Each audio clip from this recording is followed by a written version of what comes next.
And it's something that we don't get enough credit for, is the fine art that we have here in this city. Yeah, there's a lot more to Vegas than gambling and a red light district. You got it. Yeah. So there is a Vegas for people who hate Vegas. Hi, I'm Ayla Sparks, and this is Curator's Choice, a podcast for history nerds and museum lovers. From ancient relics to modern marvels, each episode of this show features a new museum and a curator's choice of some amazing artifacts housed there. These guardians of history will share insights, anecdotes, and the often untold stories that breathe life into the artifacts they protect. Thanks for tuning in to this Mighty Oak Media production, and enjoy the show. Hello, and welcome to another episode of Curator's Choice. Today, we're stepping behind the neon glow and venturing into a radiant corner of Las Vegas history at the Neon Sign Museum. With Aaron Berger as our guide, we delve into a treasure trove of glowing lights designed to beckon weary travelers from around the world. Las Vegas's neon signs are more than just advertisements, though. They're also historical landmarks that reveal the city's dark and light past. In this episode, you'll learn not only the ins and outs of neon sign restoration, but also how unique leasing agreements inadvertently became a lifeline for preserving these glowing artifacts. Among the stories highlighted is that of the Moulin Rouge sign, which marked the first integrated casino in the United States and was created by a rarity in the sign industry of its time, a woman by the name of Willis. We also delve into the city's mission to weave these signs into the community's heartbeat, installing them in public places and even enshrining their maintenance in law, exemplified by the legendary cowboy Vegas Vic. Whether you are looking for free aspirin, tender sympathies, or the brightest lights in town, Sin City has something for everyone. So, without further ado, let's jump right in. First off, I have never been to the Neon Sign Museum. I'm from Nevada. I grew up there, but I've never been able to come to the Neon Sign Museum. The few times that I've been down to Vegas, I think it's usually there's an event booked and I don't get my ticket in time. I'm so stoked because eventually I will make it there. There will not be any stopping me. And we will be ready to welcome you. So the Neon Museum brings in about 200,000 visitors a year. And much to our sadness, we turned away 40,000 last year just because of sellout nights. So we have now reconfigured and done a lot of changing up of expanding what we do. So hopefully that won't happen in the future. So you'll be able to get your ticket, come on in, and I'll walk you through personally. You'll have a good time. That's incredible, though. That's a pretty big deal. So there are a lot of different things that you can do there. But for someone who might just be thinking, what the heck is a neon sign graveyard? What's going on at this sign museum? I'm so excited because it is such a unique style of museum as well. So if someone who has never heard of any of this before, what would you say the museum is? So that's one of the greatest questions, and it's one I'm asked often. And we really are at the root of what we are. We are the stories of Las Vegas. And so I wouldn't call us a history museum because we do things with Sphere, which is just open to the public, hasn't even been around a year yet. We were there opening night. We do things with ongoing programming with existing properties. So it isn't always looking back. It is very much a now and today, but we are telling the story of Las Vegas. And that is a great way to do it. The largest way that I think people know us for doing it is through the signage that you see. So you referred to it as a graveyard. It is we get called a graveyard, a junkyard, and what it is actually it's a boneyard. And the reason it's called a boneyard is that sign manufacturing companies, when they are, something a little odd about Las Vegas, you can own the Riviera property, the hotel, but the sign manufacturer owns the sign. And so if I decide to blow up the Riviera, or I blow up the Stardust and build Resorts World in replace of the Stardust, the sign goes back to the sign manufacturer. So they don't get to blow that up. And the reason is that the sign manufacturer leases that sign to the property. So they pay a fee every year for the ongoing care of that sign. and keep it operating and shining and beautiful in all perfect conditions. And it's less of an expense for the actual property owner. But as it turns out in our case, that's been an amazing source of historic preservation for us. So if you were to go to a sign manufacturing location, you would walk behind the storefront and you would see what you see at our museum, which is a just mishmash of different signage, some that looks like salvage, some that has broken tubing, some that is in perfect working order. But it was a place, and it is a place, that a sign manufacturer would go and say, I need a transformer. So they would run out to the yard, grab a transformer, and reuse it.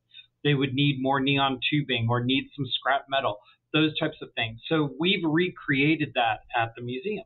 So that's remarkable, first of all. I had no idea any of this. Long story, long explanation. But an amazing one.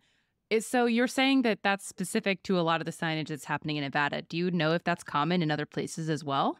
It's not as common. There are certainly sign agreements that the manufacturers make with other properties around the country. It just comes down to what the property owner decides is best for them. So if they're going to go, it's an expensive process, especially when you're talking about neon. Neon is an expensive undertaking. So to have someone else kind of foot that bill of the creation of the sign, and then the property owner to just maintain the sort of service agreement with it, it is a lot better for financially viable in some ways. It makes a lot more sense, actually. Obviously, it was great for you guys as a museum because all of these historic signs have been saved. And then I'm sure that they were at some point, what are we going to do with all of these signs? And hello, we have a great idea for that. It actually was. It was under our mayor at the time, Jan Jones Blackhurst. Mayor Jones at the time was approached about a series of signs that they were owned by Yesco, which at the time was called the Young Electric Sign Company. They now go by the name Yesco. And Yesco had all of these, again, ranging from the Hacienda Horse and Rider that dates back to the 50s. You've got signs that date back quite a long time, some of them as much as 70 years. So you've got these incredible pieces that are just sitting out baking in the sun, not doing any good. And it was under Mayor Jones's administration, they decided to prioritize this. And they created a boneyard and had it on a little city property. And you would call. So we opened in 2012, which is, just 12 years ago. But you would actually have to call and say, I would like to come see the museum. And we went from 20,000 visitors to now, as I said, we're over 200,000 visitors. So in 10 years, it's been amazing. And what's really unique as well about something like this is you can go and view kind of almost gallery style like you would at a typical museum, but you guys have a lot of photographers and a lot of photographic events that happen. We do. So anyone armed with an iPhone can just wander through, and we are truly the greatest Instagram backdrop in the city. Like, there is no better place than to have that sort of neon and light glow from the sort of vintage era of Las Vegas behind you. That is fantastic. You can also do a professional photo shoot. So we have everything from high school graduation photos to we've been on the cover of Italian Vogue. So to every music video on earth, and you name it, it's a great iconic place to be. So yeah, it's wonderful. Hashtag iconic. Look at me. Is. Wow. Look at me being all millennial over here. Love it. So whenever you think about Nevada, and I mean, every time I tell someone I'm from Nevada, they instantly go, oh, Vegas. When you think of it, you're like Las Vegas, Sin City. You're walking down the strip. There's all these lights. What kind of started off the flashy party vibe of Vegas, really? Las Vegas was an escape town. It was the place that you would get away with it. And I mean that in almost every sense. So you would get away with it and from it, I think, is probably the best way of thinking about it. And that could be you'd get away from your wife. You would get away from your family. You would imbibe. Gambling was the birth of this town. And really, it became this place of escape. And I think that's really visible today as you look at the architecture of Las Vegas. And you see this sort of escapist architectural design, everything from New York to the Luxor to the Venetian canals.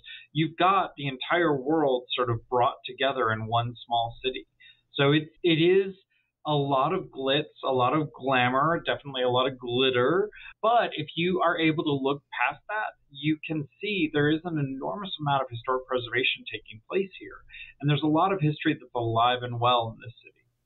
I love it. I have been to Vegas a few times, like I said, and every time I go, I don't drink and I don't gamble. And everyone's like, what are you even doing here? And there's an incredible amount of history in Vegas itself and the surrounding areas, and a lot of beauty as well. So I think that this museum in particular is perfect because it really kind of takes the combination of those two things and puts them to the forefront, right? You have this flashy, amazing, fanciful, kind of escapist reality, but it's also incredibly tied to Nevada's history, particularly Las Vegas. So what are some of the original signs and when neon first started becoming seen in Vegas? So you're going to see signs. So the way I like to describe neon, especially in Las Vegas, as you're from Nevada, you can appreciate this part of it, which is we're in the middle of a desert, right? We're in the case of Las Vegas, we're in a valley. So imagine driving from LA and you're driving to someplace like Salt Lake City, and you're going through this vast, almost Mars-like wasteland of there are very, very few outposts of any type of civilization. And so you see this orange glow of a neon sign maybe as much as 5 miles, 10 miles ahead on the road. That sign becomes the sort of beacon that says, this is a place for you to get a drink. This is a place for you to spend the night. This is a place for you to get a meal. But you know that there's something out there. And so with that flat land, that flat desert land, and the absence of other light, that neon really became what grabbed your attention. So Las Vegas sort of blossoms, and it takes that idea and really wants to try and fight for your attention now. So it is, my neon sign has, is a static outline of letters versus my neon sign that has flashing light bulbs in the center of it, which has my neon sign, which has this animation and is showing you and welcoming you into the sign. So it's this sort of one-upsmanship that is, again, trying to get you to come into the next location and spend your money here versus there. We work a lot with kids in that thinking of, if you're going to open a barbershop, what are you going to create that's going to get someone to come to your barbershop instead of the barbershop that's a block away? So what does your sign look like that makes you more attractive and really describes what you do as a business? That's great. And it makes a lot of sense, too, whenever you think about, a growing Vegas fighting for everybody's attention. It is the land of ADD. There's no doubt. Yes, because anytime you go into one of those casinos, too, it's just sensory overload with all the mirrors and everything. And that's pretty much it is by design for Vegas as a whole itself anyways.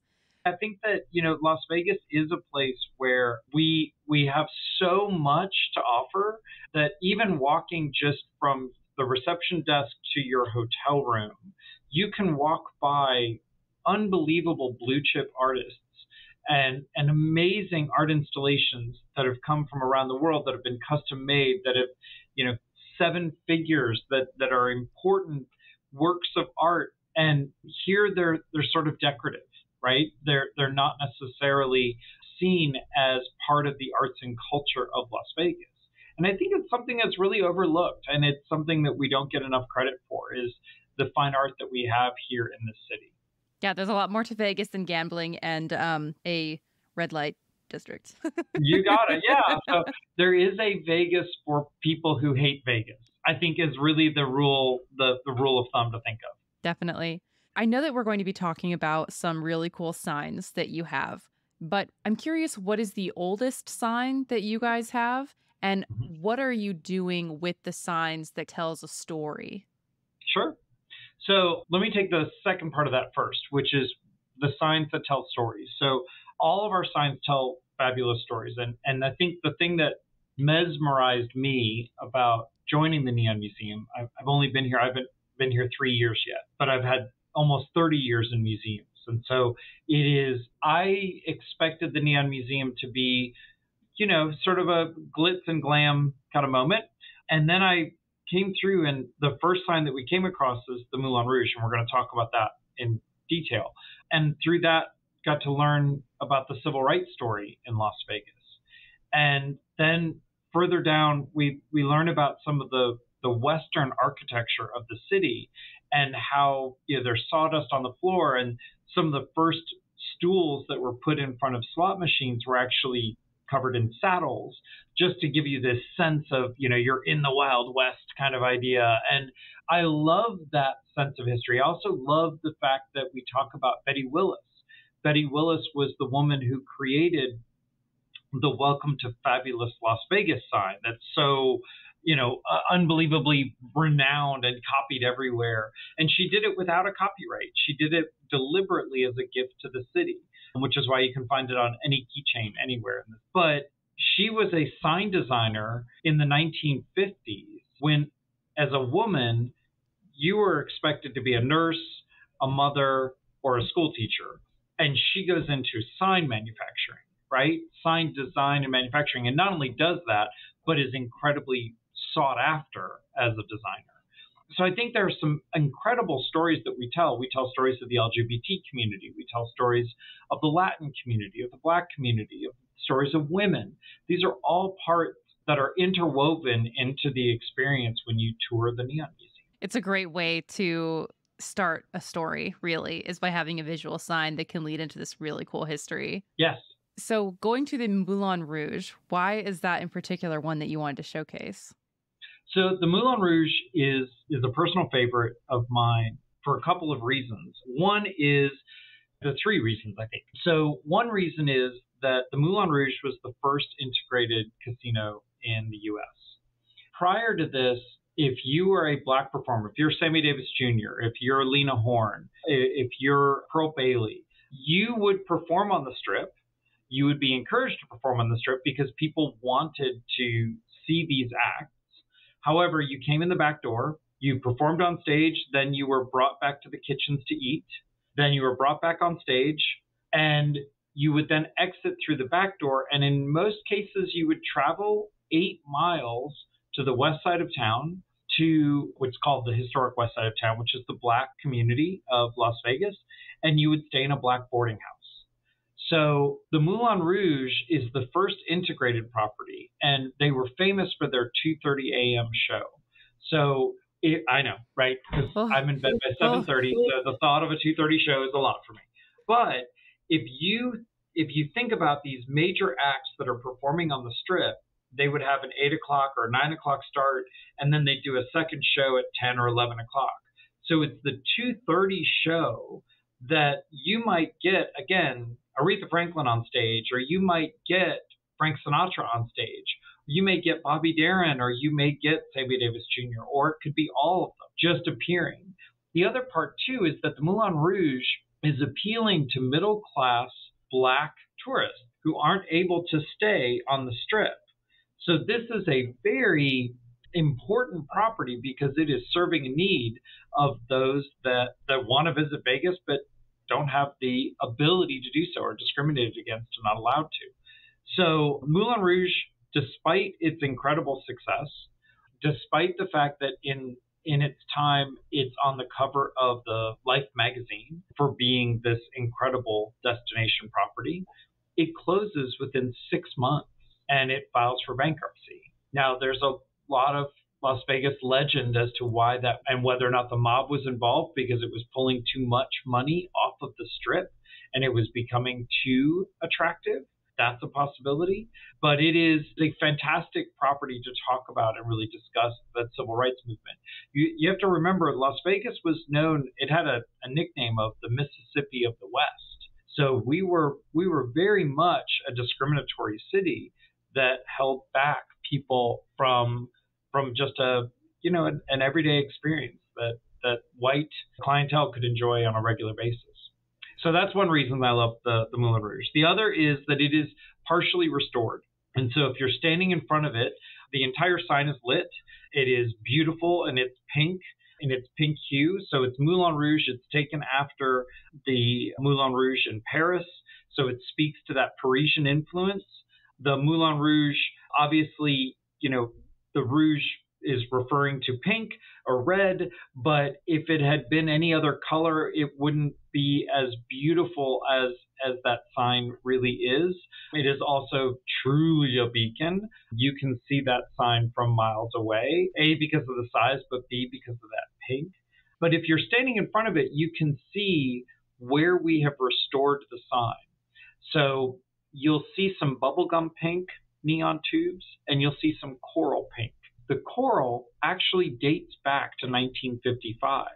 So that's the original tubing, the original neon that was used to create that sign. It has endured Las Vegas summers of 120 degrees, Las Vegas winters below freezing, monsoons, windstorms. All of that time, over 70 plus years, it has endured all of that. And again, at the end of the day, this tubing is glass. It breaks. That's what glass does. But it has survived. So I love that. I love that you can see that and experience that with that sign. I would like to point out as well that though it's got all of these signs, they're on the ground, so people can actually come up to them and see them. The signs are not up like how they were in front of the hotel. They're eye level, so you really can see those. That's a really important point, and I'm glad you said that. That's exactly true. And we want you to be able to see the sign in its detail. We want you to hear that buzz that only neon makes, which is fantastic as well. So the third thing about the Moulin Rouge sign that I love is that it was also created by Betty Willis, the woman who designed the Welcome to Fabulous Las Vegas sign. The handwriting of the sign itself is actually Betty's handwriting. So if you look at this, you'll see this amazing script that she has. And this is before the days of AutoCAD and any type of kind of computer engineering. She is scaling this out mathematically to make these 17-foot tall letters and scaling this all by hand. It's really a beautiful, beautiful piece that is also architecturally spectacular. I mean, a 7-foot tall letter. Who doesn't want to go stand next to that? 17-foot tall letter. Yeah, it's amazing. When Betty was making these signs, what is the process for making one of these kinds of neon signs? It hasn't changed much, which is really fascinating. So neon started around 1905, and the process has not, again, there aren't computers really engaged in this process. It's very much an act of craftsmanship. What happens, the best way to do this via podcast, imagine having a plastic straw, and you take a plastic straw and you bend it. And if you bend it, you're going to get a V, right? It's going to have that crease in the middle. So the same thing would be true for a neon tube. If you were to heat it and bend it, you're going to get a crease. That crease is going to stop the flow of neon and the gas and the electricity. So what the neon bender has to do is blow air into that tube so that it expands to a point where it remains consistent in its width. You blow too much air, you get a big bubblegum bubble. If you don't blow enough air, you get a crease, and that gas won't flow. So it's an amazing art, but again, there's no machinery doing this. This is an individual doing this. They have sheets of paper and they lay them out and they map out the tube. Does it fit this shape? Yes, it fits the shape. I need to bend this a little bit more. I need to fold this back to create the letter that I need to write. Or I need to fold it so that I can hide the electrode so that the electrode isn't something that you're distracted by. So all of that's being thought through and planned into, again, without the use of computers. And oftentimes, you don't go to school for this. This isn't like HVAC repair where you get certified in how to do these types of electrical work. This is apprenticeship. This is working under another neon bender and then being able to work closely with them to learn the craft. Which is really remarkable considering basically these guys are engineers, these guys, and then this gal, Betty. So she was not only a woman in the field, but she was practically an engineer for all purposes of these neon signs. Absolutely. So one of the things that the museum has begun doing is something called STEAM Saturdays. So from our perspective, it takes science, technology, engineering, art, and mathematics in order to make a sign. So all of those components come together.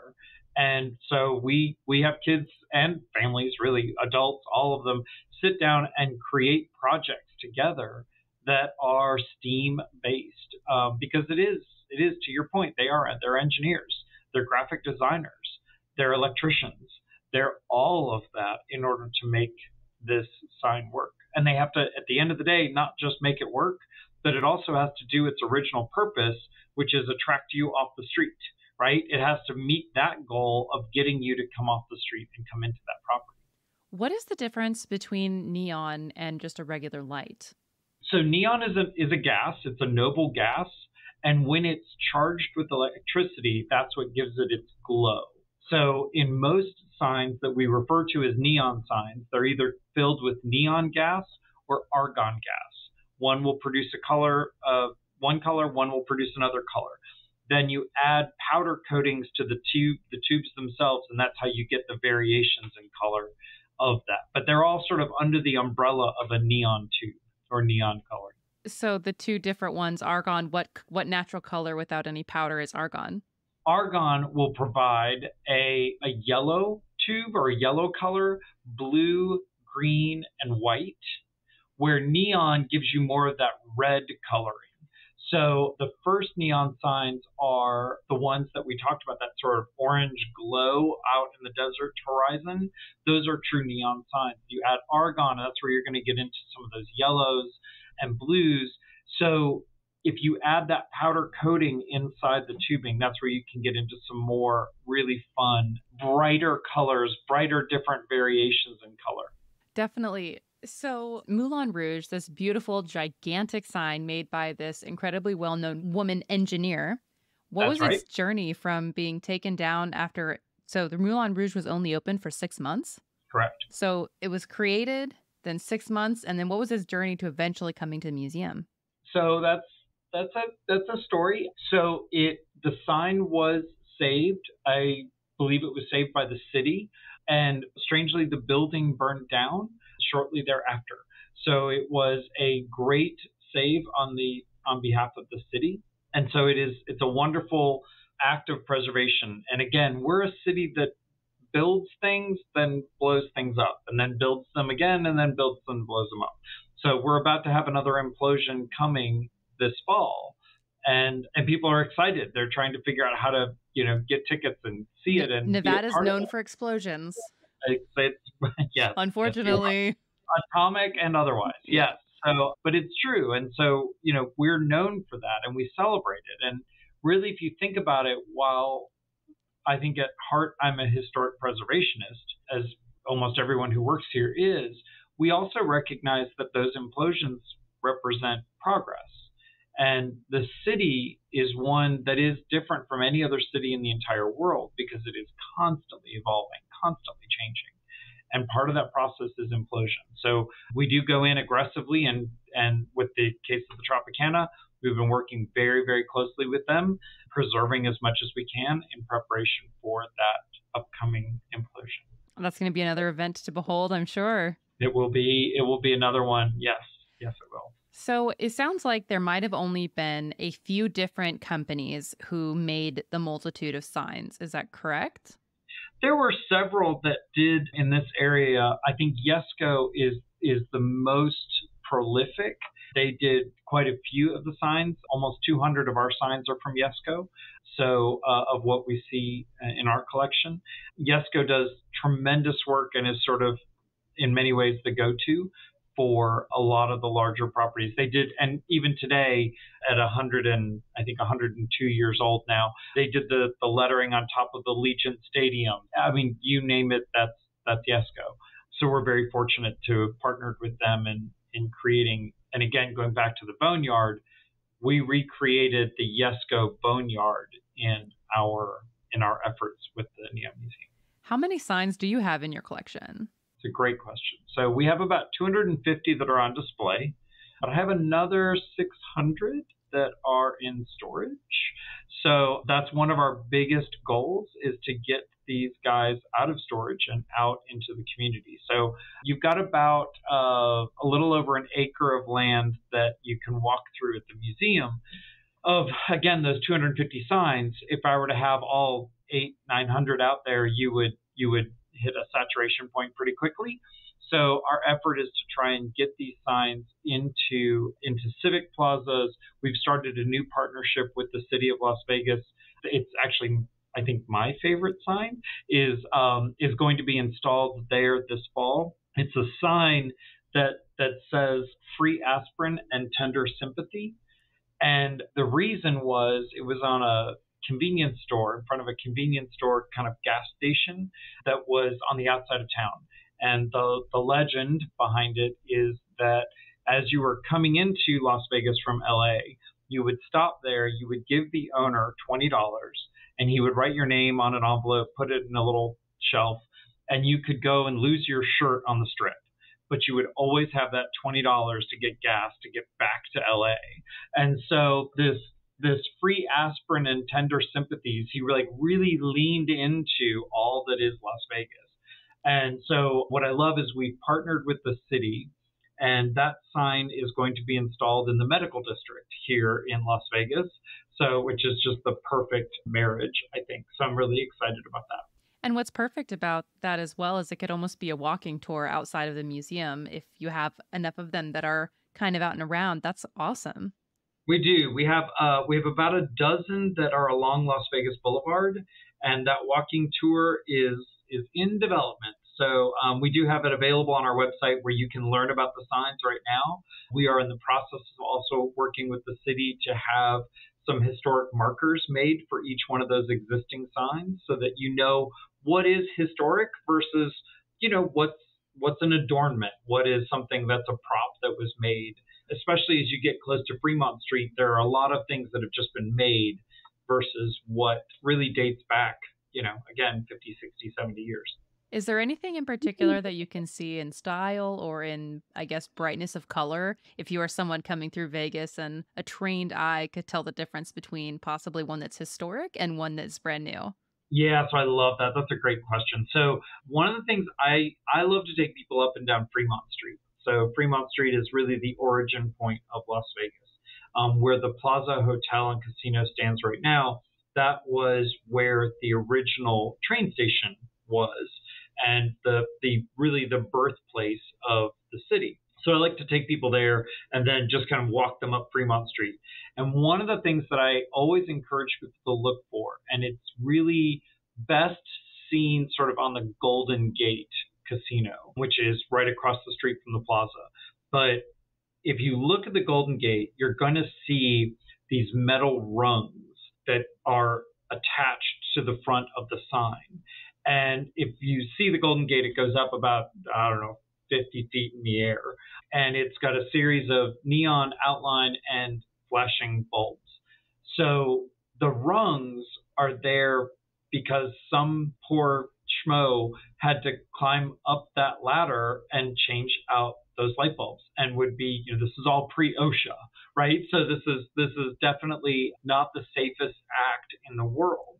And so as you go through the city, and especially Fremont Street, and look at some of these signs, if you see these metal rungs that are sort of sticking out that don't really make sense with the sign, it was for maintenance. It was totally there so that someone could climb up, change light bulbs, fix neon tubes.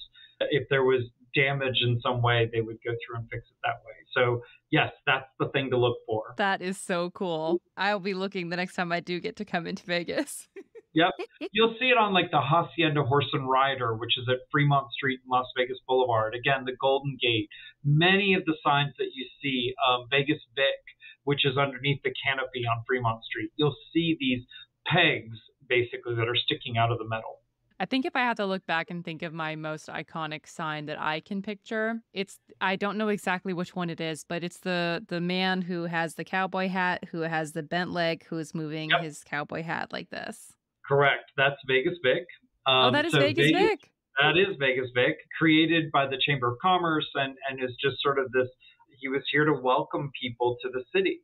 So he is under the canopy. The original is still there. It is actually, again, Las Vegas law being quirky and weird. The law is that if you have a neon sign underneath the canopy on Fremont Street, it must be lit. So you cannot turn it off, and it must be maintained. The city that never sleeps. That's it. So it is important that we are preserving that history. So I actually had to do an interview with CNN because Vegas Vic went out, and there was a lot of scuttlebutt about that. And Yeah, so what happens if a sign does go out? It has to be repaired. So they just call a repair guy and they're like, immediately this has to be done. The owner is responsible for maintaining it and making sure that it is in working order. So these are the kinds of things. But Vegas Vic is fantastic. He's a great, cowboy.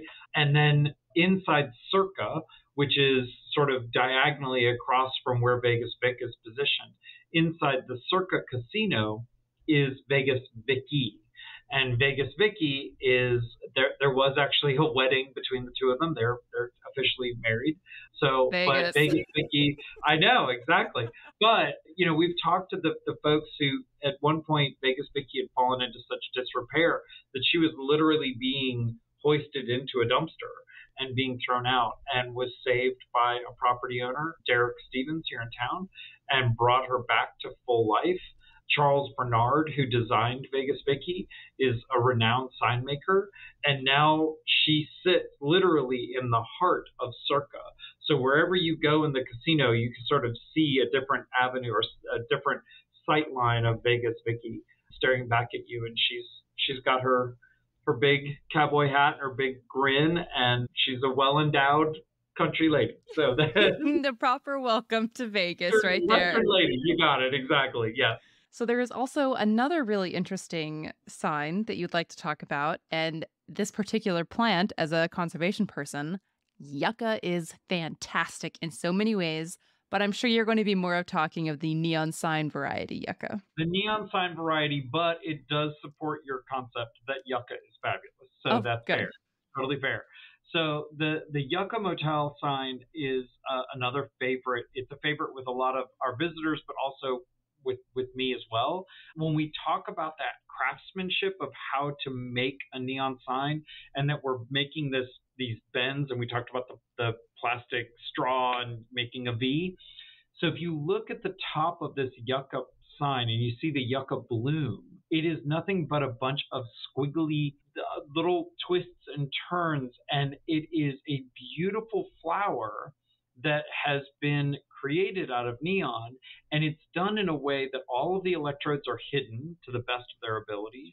In most cases, with most signs, you can put an electrode behind a piece of metal, but this is completely exposed. And so with that, the person who made this, and we don't know who made it, but the person who made this piece was so thoughtful as to find ways to keep your eye focused on that beautiful flower and not necessarily the electrical parts of it, and get lost in that. So I love that piece from an artistic standpoint. That's where I see the artistry of neon and also its functionality. And what was the sign for? Was there a Yucca Hotel? It was the Yucca Motel, and if you look at the sign, you'll see that where the word Yucca is placed, it's actually sort of center point in an arrow that's kind of directing you into the parking lot.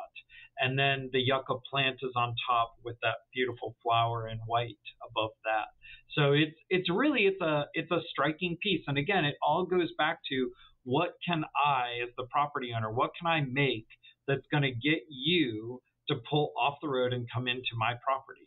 So is it beautiful? Is it flashy? Is it, saying the right words? What is it that's going to make you come see me instead of the guy next door? Yucca would get me in, because Yucca I would be like you in this city of lights and traffic and like people, flashy things. There's a little bit of nature brought into this one, so that would hook, line, sinker me right there.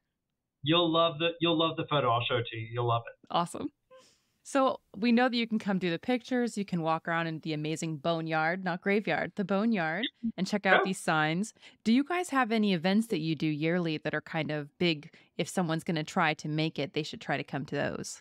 So we have been very fortunate in the last 2 years alone. I think we've lit 4 or 5 signs. So a sign lighting is always exciting. It's when we take a sign out of the boneyard and it goes away for a few months and is restored, brought back to its original glory. There's an enormous amount of historic research that goes into this. The last one we did was the Palms, and that was it was on a billboard. This neon sign was attached to a billboard advertising the Palms, but we ended up finding a photograph someone had taken of just the freeway where that sign had been, and we were able to do some color matching as a result of that photo. So it's incredible how we kind of dig through to find what's accurate from the time frame. So lighting is always great fun. The next one coming up is actually May 19th. We are lighting 3 signs, all from the Flamingo. The Flamingo is the longest running property on the Strip. And so these are 2 signs that are by Raul Rodriguez, and they are feathers that were on the facade of the Flamingo. And then we have the marquee, the big kind of plume as well, and that was done by Bill Clark, all of which from 1976. Those have been restored over 5 months.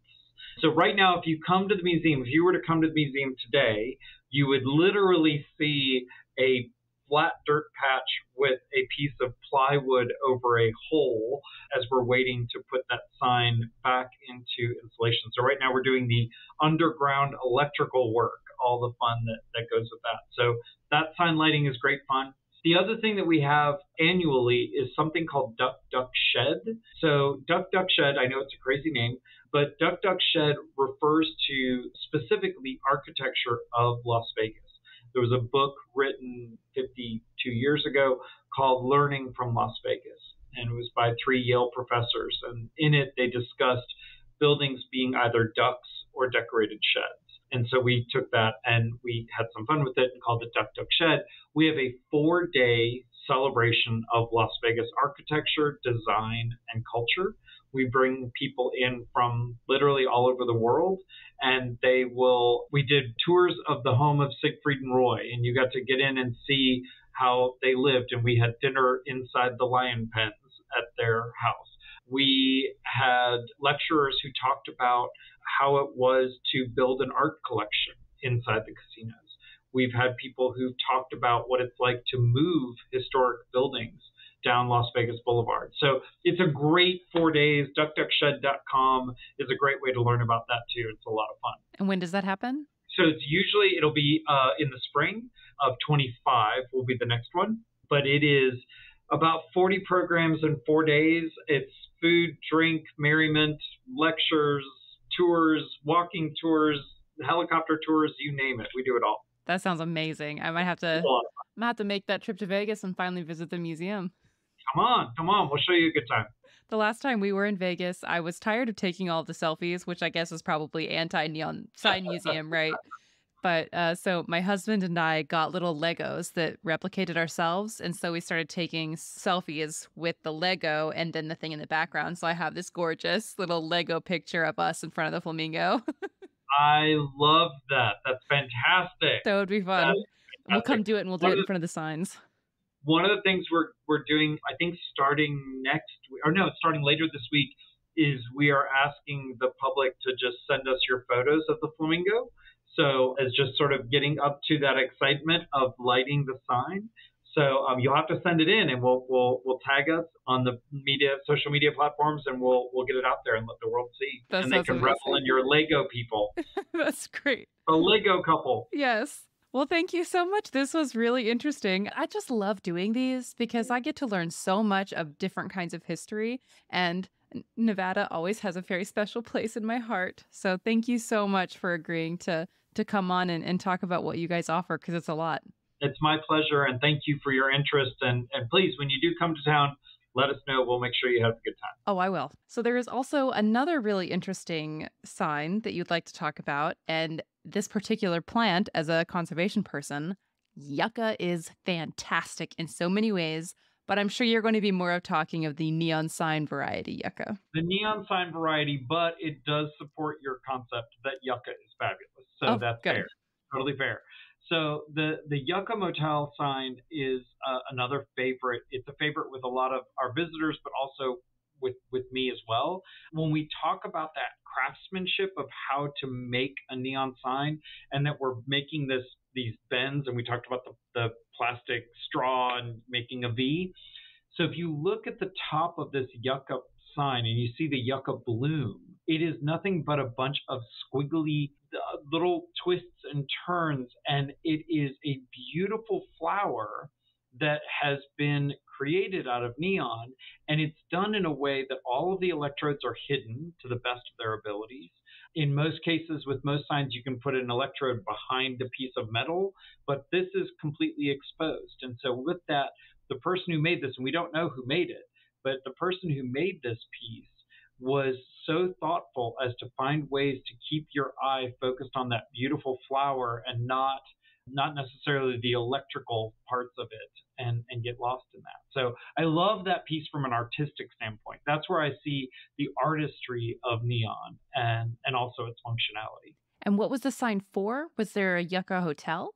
It was the Yucca Motel, and if you look at the sign, you'll see that where the word Yucca is placed, it's actually sort of center point in an arrow that's kind of directing you into the parking lot. And then the yucca plant is on top with that beautiful flower in white above that. So it's a striking piece. And again, it all goes back to, what can I, as the property owner, what can I make that's going to get you to pull off the road and come into my property? So is it beautiful? Is it flashy? Is it, saying the right words? What is it that's going to make you come see me instead of the guy next door? Yucca would get me in, because I would be like in this city of lights and traffic and like people, flashy things. There's a little bit of nature brought into this one, so that would hook, line, sinker me right there. You'll love the photo. I'll show it to you. You'll love it. Awesome. Thank you so much for tuning in and supporting Curator's Choice, a Mighty Oak Media production. If you enjoyed the show, please consider subscribing and rating the show on Apple Podcasts, Spotify, YouTube, or wherever you get your podcasts. If you love a museum and would like to hear it featured in an episode, shoot me a message at curatorschoicepodcast@gmail.com. I'll do my best to reach out and see if I can get them to be on the show. You can also view articles, artifacts, and more by following us on Facebook and Instagram. Thanks for listening to Curator's Choice, a podcast for history nerds and museum lovers.